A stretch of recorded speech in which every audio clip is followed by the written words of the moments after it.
Moving on, the Taliban had promised a softer version of the harsh Islamist rule that characterized their first stint in power from 1996 to 2001.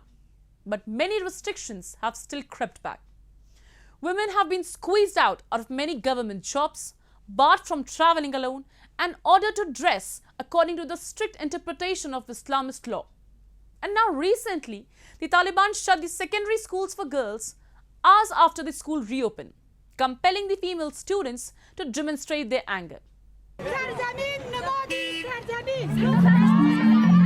Dozens of female students and teachers chanted slogans, "Education is our right. Open the doors for girls." On March 26th, Afghan students and teachers marched in front of the Education Ministry in the capital Kabul.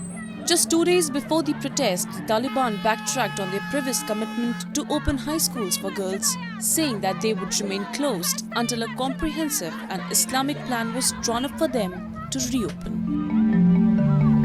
جامعه جهانی سازمان‌های حقوق بشری صدای ما بشنوین، ننگتان باد، ننگ از سکوت ننگینتان را بشکنانین، وجدانایتان را بیدار بکنین. شرم است بر شما که در دنیای امروزی که شما هر روز دارین و تکنولوژی و اختراعات بزرگ دست پیدا میکنین، اینجا یک نسل حقی در درس خواندن و رفتن به مکاتب را ندارد. The U-turn shocked many, leaving students in tears and sparking protests by girls in Kabul. One student in the crowd, Fatima, expressed her sadness at the Taliban's decision. مکاتب ما مسدود شد. همه قسم که پسرها حق تحصیل دارن، ما دخترها هم داریم. از اسلام هم روبروی پیامبر هم میگه به ما یک حق داده، اما طالبان یک از ما گرفته حق تحصیل حق. Allowing girls of all ages to attend schools has been one of the most crucial demands set by the international community after the Taliban came to power. Teachers and students held banners writing for what crime we are not allowed to continue our education. طالب از زن باسواد میترسه.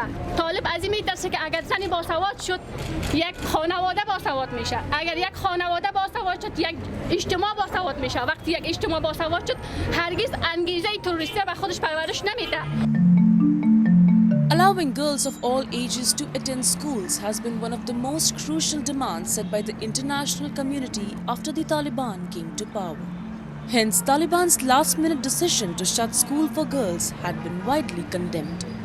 After their decision, the United States abruptly cancelled meetings with the Taliban in Doha that were set to address key economic issues. The cancellation of talks was the first concrete sign that recent Taliban moves on human rights and inclusivity could directly impact the international community's willingness to help the group, some of whose leaders are under US sanctions.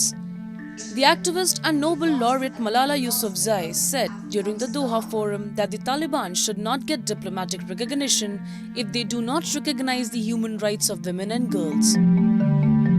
So initially we had planned to bring some of the Taliban officials to the stage, and we were hoping that the conversations would be very different. But as soon as we heard that girls can't go to school, I don't think that we should be in a position to give them the opportunity. It should be a non-negotiable condition for any diplomatic recognition of the Taliban. I believe in peace talks. I believe in dialogue. But I also feel that at the same time, that they should not be recognized if they do not recognize the human rights of women and girls. As a religious scholar mentioned, that there is no verse that says girls can't go to school, but there are verses in Quran and there are verses in Hadith that tell us that seeking education is a responsibility, it is your duty. So I would just say one thing to the Taliban: talabul ilmi farizatun ala kulli Muslim. Seeking education is a duty of every Muslim. Taliban have yet again failed to give basic rights to the women in Afghanistan. There is a major disconnect between what they earlier said and what they're doing on the ground.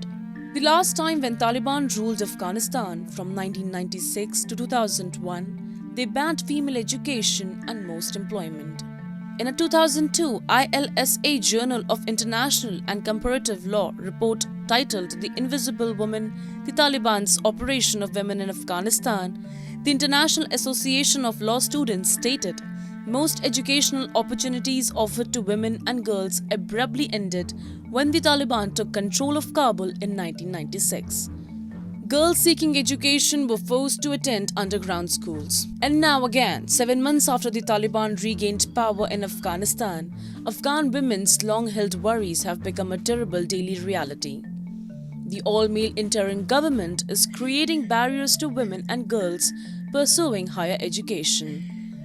The de facto rulers have banned co-education, terming it as the root of all evils in society.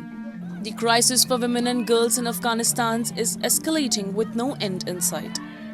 Taliban policies have rapidly turned many women and girls into virtual prisoners in their own homes, depriving the country of one of its most precious resources.